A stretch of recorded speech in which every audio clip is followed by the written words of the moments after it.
Yo, what's going on, PML fam? It's your boy D-Lloyd, man, and this time we are back going over the top 5 running back prospects in this upcoming PML draft, man. Now we're going to start at number 5. We have Trey Sanders. Getting right into it, man. Out of Alabama. Alabama, you know they have a history of producing running backs. That's why I am excited for this kid, Trey Sanders. Now, Trey Sanders, you see right there, 96 overall on the collegiate level. Of course, that's not going to maintain going into PML, man, but he has a lot of things that I like about him. I think he is one of the, if not the most well-rounded running back in this class. Now, he is listed at number 5. He does have some concerns, but let's go over some of the things that I like first. And one of those things is his vision, man. He is able to find the gap, find the hole. He's able to hit that jump cut. He's able to explode through any of those holes out there, man. I definitely like his patience when he's running the football, and he has shown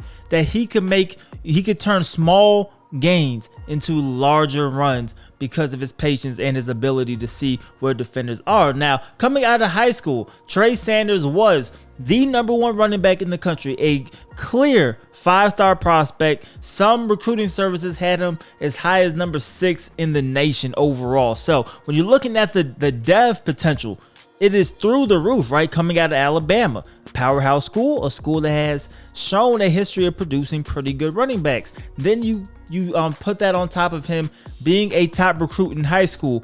You have to almost guarantee that this dude is going to have at least star. He is somebody that you could definitely dev up. He has the power. He's not a bruising running back, but he has the power to break some tackles. He has the power to be able to lower that shoulder and fall forward, things you like. Now, my major concern with a player like Trey Sanders is his injury history.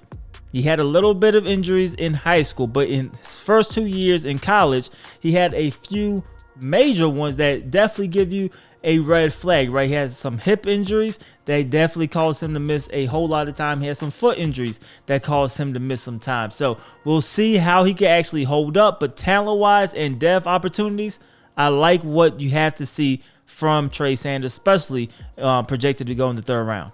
Now, moving on to number 4 on the list, but I might say maybe number 1 in my opinion, man. We have Bijan Robinson, man, out of Texas. Now, this kid is truly special in my opinion. When you look at him run, he is more of just a pure runner. Some people have compared him to Alvin Kamara. You can kind of see that he's not as gifted of a route runner, but he has very soft hands. He will definitely make the catches that you need him to make, but he is a gifted runner, man. Now, we just talked about Trey Sanders being the #1 running back in the country out of high school in the class of 2019.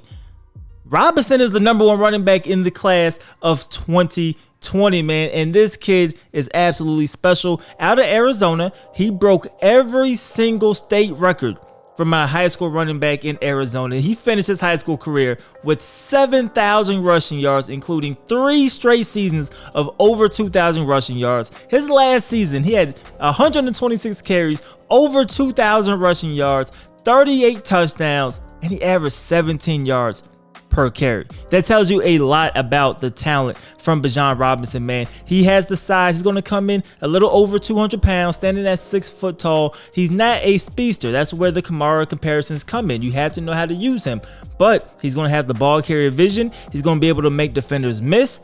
He's not going to fumble the rock, and he's going to be able to catch for you a little bit. So I like what he can contribute. I definitely could see him going as a 2nd rounder for sure. I know Madden has him projected as a 3rd round pick. He could be a 2nd rounder unless somebody really wants to reach, but I do like him. I do think he is one of the best running backs in this class, and I'm excited to see where Robinson ends up landing.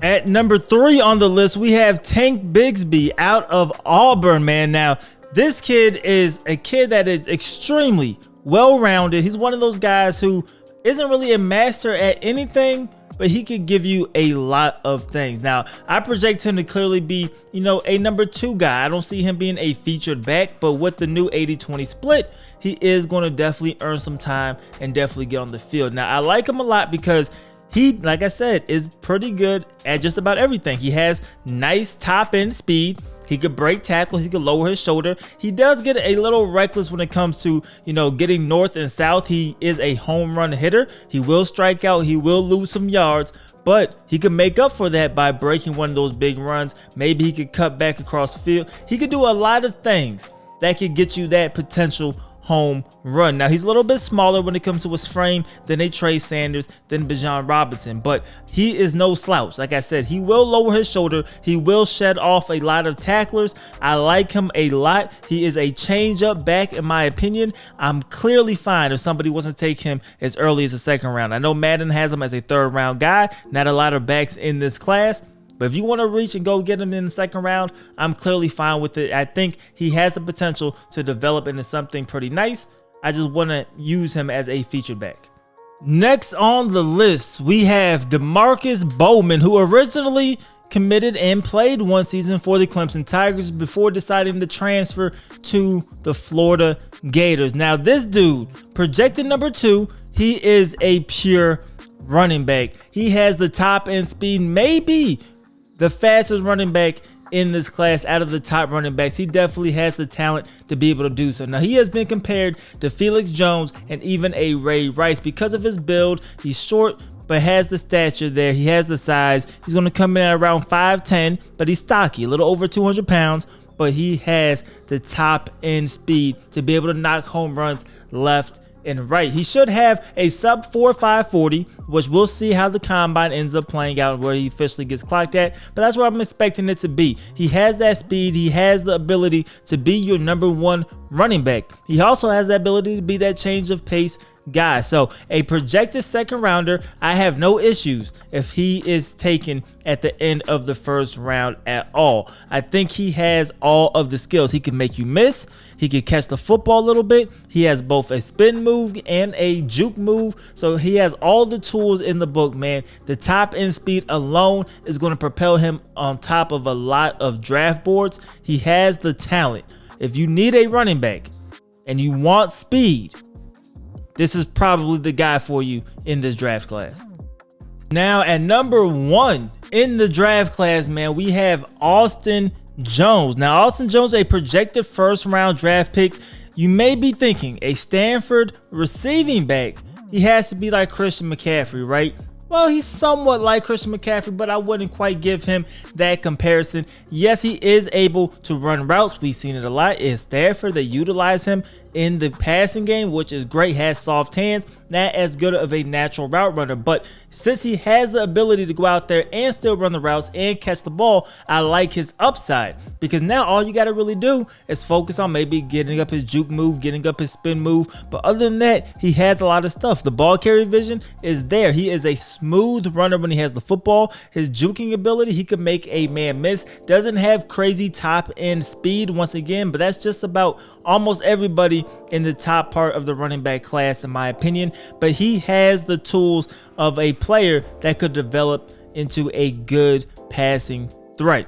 I like this kid a lot. If you want to get, a running back involved in the passing game, if you want to run a spread offense, or if you want a change of pace back to come in and to be able to be a threat to run a route or run an arrow route against a linebacker or a safety, this is the kid for you in this draft class. He is the best receiving back out here. I like the potential a lot. Now, with that said, when it comes to the dev options, he is, on the shorter side of that, or on the lesser end of that, because he was only a 4-star prospect coming out of high school. He goes to Stanford, which is a good program, but it's not an elite program when it comes to generating top quality running backs. Yeah, they had Christian McCaffrey, Toby Gerhart, but it hasn't been a lot of guys in recent years.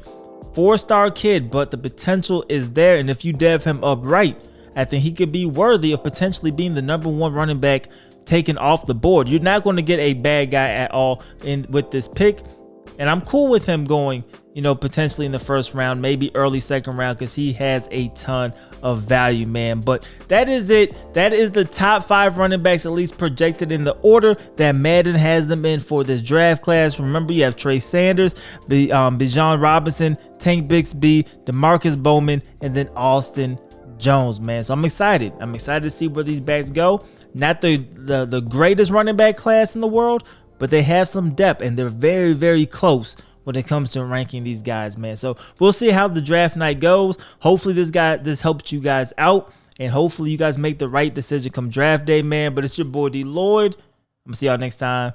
Peace.